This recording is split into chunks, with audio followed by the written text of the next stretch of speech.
Bom, boa noite. Hoje é o nosso primeiro culto nas quartas-feiras, que vai haver a leitura da palavra, e a gente vai começar no livro de Mateus, capítulo 1, versículo 1. Livro da geração de Jesus Cristo, filho de Davi, filho de Abraão. Abraão gerou a Isaac, Isaac gerou a Jacó, Jacó gerou a Judá e a seus irmãos. E Judá gerou de Tamar a Pérez e a Zerá, e Pérez gerou a Esrom, Esrom gerou a Arão, e Arão gerou a Aminadab. E Aminadab gerou a Naasson, Naasson gerou Salmão, Salmão gerou de Raabe a Boaz, e Boaz gerou de Ruth a Obed, e Obed gerou a Jessé. Jessé gerou ao rei Davi, e o rei Davi gerou a Salomão.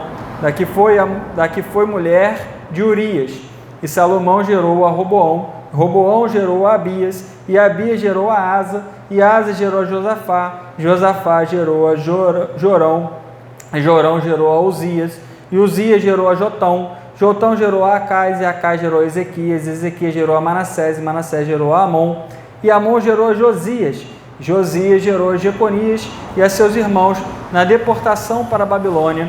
E depois da deportação para a Babilônia, Jeconias gerou a Salatiel, Salatiel gerou a Zorobabel, Zorobabel gerou a Abiúde, e Abiúde gerou a Eliaquim, e Eliaquim gerou a Azor, e Azor gerou a Sadoc, Sadoc gerou a Aquim, e Aquim gerou a Eliúde, Eliúde gerou a Eleazar, Eleazar gerou a Matã, Matã gerou a Jacó, e Jacó gerou a José, marido de Maria, da qual nasceu Jesus, que se chama o Cristo, de sorte que todas as gerações, desde Abraão até Davi, são 14 gerações, e desde Davi até a deportação para a Babilônia, 14 gerações, e desde a deportação para a Babilônia até Cristo, 14 gerações.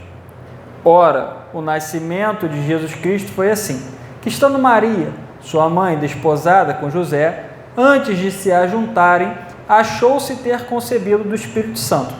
Então eu vou ler até o final e depois eu volto no ponto que eu quero comentar. Pode ser? Pode. Então José, seu marido, sendo justo e não a queria infamar, intentou deixá-la secretamente. E pensando ele nisto, eis que em sonho lhe apareceu um anjo do Senhor, dizendo: José, filho de Davi, não temas receber a Maria, tua mulher, porque o que nela está gerado é do Espírito Santo. E dará à luz um filho, e chamarás o seu nome Jesus, porque ele salvará o seu povo dos seus pecados. E tudo isto aconteceu para que se cumprisse o que foi dito da parte do Senhor pelo profeta, dizendo: Eis que a virgem conceberá e dará à luz um filho, e chamarão o seu nome Emanuel, que traduzido é Deus conosco. E José, despertando do sono, fez como o anjo do Senhor lhe ordenara, e recebeu a sua mulher, e não a conheceu, até que deu à luz seu filho, o primogênito, e pôs-lhe por nome Jesus. Aí vem uma questão interessante, né? Porque eu escolhi falar de uma temática específica. É lógico que o capítulo 1 é um livro de muitas genealogias, né? Muitos nomes que foram falados aqui, quase todo o capítulo 1 foi tomado por nomes, mas tem muitas coisas que poderiam ser comentadas, inclusive desses nomes, obviamente.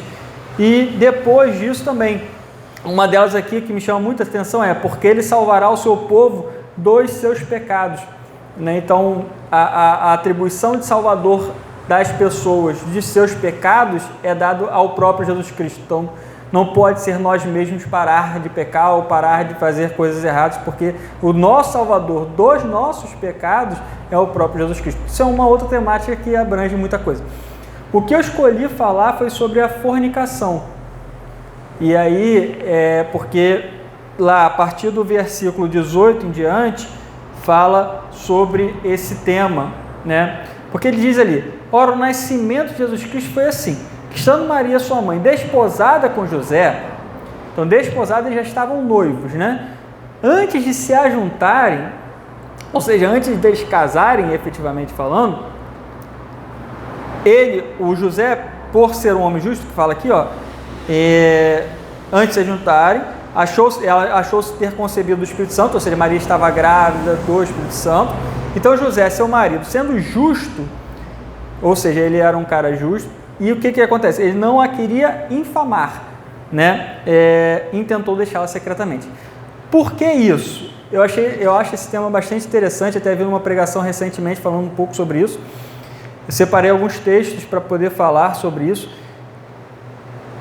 Jesus Cristo descreve duas maneiras possíveis de repudiar.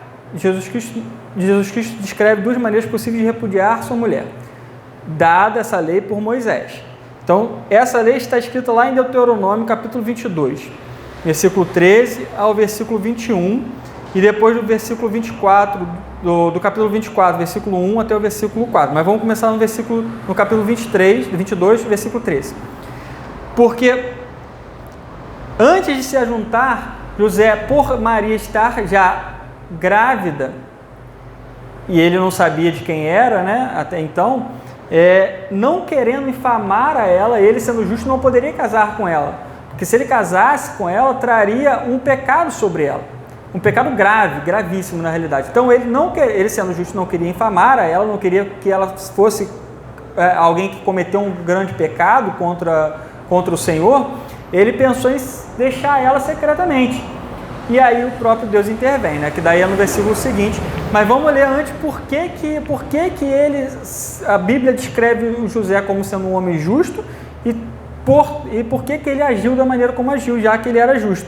Em Deuteronômio capítulo 22, versículo 13, diz o seguinte: quando um homem tomar mulher e depois de coabitar com ela, a desprezar, e lhe imputar coisas escandalosas e contra ela divulgar má fama, dizendo: tomei esta mulher e me cheguei a ela, porém não a achei virgem. Então o pai da moça e sua mãe tomarão os sinais da virgindade da moça e levá-los-ão aos anciãos da cidade à porta. E o pai da moça dirá aos anciãos: eu dei minha filha por mulher a este homem, porém ele a despreza. Eis que ele imputou coisas escandalosas, dizendo: não achei virgem a tua filha.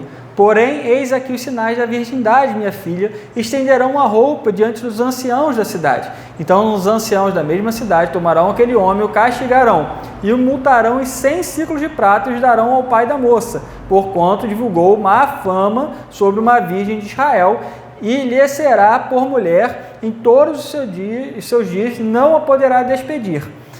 Até aí, não foi o que aconteceu com José, porque Maria estava grávida. Mesmo assim, ele não a queria infamar. Não queria colocar sobre ela essa culpa, essa fama sobre ela, né? Porém, se isto for verdadeiro, continuando a leitura, né? Isto é, que a virgindade não se achou na moça, então levarão a moça à porta da casa de seu pai e os homens da sua cidade a apedrejarão até que morra, pois fez loucura em Israel, prostituindo-se na casa de seu pai. Assim tirarás o mal do meio de ti. Essa é a lei de Deus. Essa não há nenhuma mudança nessa lei, nem por Jesus, nem por ninguém. Ninguém muda isso. Essa continua valendo. Depois eu vou ler como que Jesus continua validando essa lei. Entretanto, em Deuteronômio 24, versículo 1, há uma lei que Jesus invalidou, que é essa, dada por Moisés. Quando um homem tomar uma mulher e se casar com ela, então será que, se não achar graça em seus olhos, por nela encontrar coisa indecente, far-lhe-á uma carta de repúdio e lhe a dará na sua mão e a despedirá da sua casa. Se ela, pois, saindo da sua casa, for e se casar com outro homem, e este também a desprezar, e lhe fizer carta de repúdio, e lá der na sua mão e a despedir da sua casa, ou se este último homem que a tomou para si por mulher vier a morrer, então seu primeiro marido que a despediu não poderá tornar a tomá-lo para que seja sua mulher depois que foi contaminada, pois é a abominação perante o Senhor. Assim não farás pecar a terra que o Senhor teu Deus te dá por herança. Não, beleza, aí já é uma outra questão, foco aqui no versículo 1, né, que diz que se ela tiver um comportamento indecente, o marido pode fazer carta de repúdio e mandar embora a mulher livremente, sem problema algum. Essa foi a lei que Jesus Cristo aboliu depois. Lá em Mateus capítulo 19, versículo 7, a gente volta para o livro de Mateus, é interessante isso, o que eu estava falando sobre a pregação que eu ouvi, é que a pessoa estava explicando, o pastor estava explicando, que no mesmo livro ele explica sobre essa questão, ele mostra a fornicação, o que José estava querendo fugir ali no começo, e depois ele explica sobre isso mais à frente no livro, e aí está aí Mateus capítulo 19, versículo 7. Disseram-lhe eles, então por que mandou Moisés dar-lhe carta de divórcio e repudiá-la? Disse-lhes ele, Moisés, por causa da dureza dos vossos corações, vos permitiu repudiar vossas mulheres, mas ao princípio não foi assim. Eu vos digo, porém, que qualquer que repudiar sua mulher, não sendo por causa de fornicação, e casar com outra, comete adultério. E o que casar com a repudiada, também comete adultério. Então, na realidade, Jesus Cristo veio e falou, a primeira parte da lei está de acordo, está certinho. Se a mulher tiver causado fornicação, deve sim ser penalizada por isso. É possível que haja o desmanchamento desse casamento por conta da fornicação previamente cometida. Se, entretanto, por repudiá-la, por ela ter um comportamento indecente, por que eu não julgue certo, qualquer coisa do tipo, não é permitido. Jesus Cristo cortou essa lei de Moisés e voltou para como era no princípio. Por fornicação, sim. Por adultério, não. Por outras coisas, não. Por qualquer indecência cometida após o casamento, não. Mas antes, sim. Então, foi o que José fez aqui. E ele falou, antes de se ajuntar com Maria, e ele já sabia que ela estava grávida, ele intentou deixá-la secretamente, para que não recaísse sobre ela esse peso. Entendo, pelo texto, que se fosse acusada frente aos sacerdotes, ela seria apedrejada e morta, por ter cometido a abominação em Israel, tendo se prostituído na casa. Mas, não tendo a tentativa de casamento, ninguém teria para acusá-la, tecnicamente ela poderia, aparentemente, continuar em frente. Pelo menos não recairia sobre José essa culpa, né? De tê-la matado. Levado, ela na verdade teria se matado porque ela teria cometido prostituição. Mas no caso de Maria, ela não cometeu prostituição. Bom, depois disso, o anjo fala com José, né? E pensando nele nisto, então José estava pensando sobre isto, eis que em sonho lhe apareceu um anjo do Senhor dizendo, José, filho de Davi, não temas receber a Maria, tua mulher, porque o que nela está gerado é do Espírito Santo. E aí vem uma coisa que já foi pregada aqui de púlpito, que não há mais revelações de Deus, a não ser por sonhos, visões, etc. E aqui o anjo se revelou para José em sonhos. E falou que o que ela tinha, que estava dentro de Maria, era do Espírito Santo. E darás à luz um filho, chamarás o seu nome Jesus, porque ele salvará o seu povo dos seus pecados. E tudo isso aconteceu para que se cumprisse o que foi dito da parte do Senhor pelo profeta, dizendo, eis que a virgem conceberá e dará à luz um filho, chamará o seu nome Emanuel, que traduzido é Deus conosco. E José, despertando do sono, fez como o anjo do Senhor lhe ordenara, e recebeu a sua mulher, e não a conheceu até que deu à luz seu filho primogênito e pôs-lhe por nome Jesus. Então José cumpriu tudo que o anjo mandou, porque ele era um homem justo, fez lá, recebeu a Maria por mulher, não se deitou com ela, não conheceu Maria até depois dela ter tido seu primogênito. E está escrito primogênito porque depois disso ela teve outros filhos, obviamente, né? Porque senão não seria primogênito, seria o único, né? Enfim, primogênito, depois dele tiveram José conheceu a Maria, Maria não era virgem, depois, quando concebeu a Jesus, era virgem. Depois de ter Jesus, ela deixa de ser virgem e vai ter outros filhos, inclusive, né? E lá em 1 Coríntios, capítulo 6, versículo 18, fala sobre a fornicação, porque a fornicação, possui ramificações. Eu não vou me prolongar nesse texto, nessa temática mais não, porque já passei do meu tempo. Mas ele possui ramificações. E é um tema que dependeria da gente desprender aqui algum tempo, porque para falar de fornicação a gente precisaria falar de muitas coisas. Por exemplo, em 1 Coríntios capítulo 6, versículo 18, que fala: fuge da fornicação, todo pecado que o homem comete é fora do corpo, mas o que fornica peca contra o seu próprio corpo. Ou não sabeis que o vosso corpo é o templo do Espírito Santo que habita em vós, proveniente de Deus, e que não sois de vós mesmos. E aí depois em Apocalipse 17, 2, por exemplo, fala da fornicação espiritual. com a qual fornicaram os reis da terra, os que habitam na terra se embebedaram com o vinho da sua fornicação. E a mulher estava vestida de púrpura, de escarlate, adornada com ouro e pedras preciosas e pérolas, e tinha na sua mão um cálice de ouro, cheio das abominações e da imundícia da sua fornicação. Ou seja, fala aí de um outro tipo de fornicação com as coisas do mundo, com as coisas sujas, depravadas, com tesouros e coisas que são do mundo, né? E ainda tem a questão do corpo, também ser a igreja. Então você tem ali, quando você contamina o corpo com a fornicação, que tem que ser tirado fora, lá em 1 Coríntios capítulo 5, Paulo fala, vocês não têm vergonha porque não tirou essa pessoa que cometeu essa fornicação tal qual nem ainda entre vossos pais é conhecido, alguém que se deitou com a filha, com a esposa do pai, né? Enfim, Paulo fala para tirar disso também, porque ele está com certeza sujando o corpo de Jesus Cristo, né? Enfim, tem muitas ramificações aí que poderiam ser trabalhadas, pensadas, cogitadas, que a gente poderia levar para frente nessa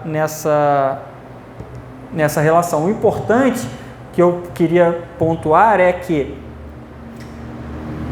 eu não vou entrar no tema, mas enfim, fica para a próxima, a fornicação que antecede ao casamento, por que é permitido que, se houver a fornicação, seja feita, ou seja, na verdade não é nem permitido feita separação, não seja feito o ajuntamento, né?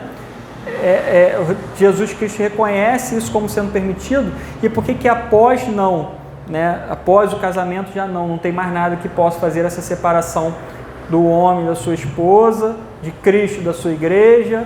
Enfim, é uma temática bastante interessante, mas que vai ficar para a próxima. A gente introduziu um pouco o tema da fornicação, talvez, e depois uma pregação inteira sobre isso seria conveniente. Enfim, a mensagem fica por aí.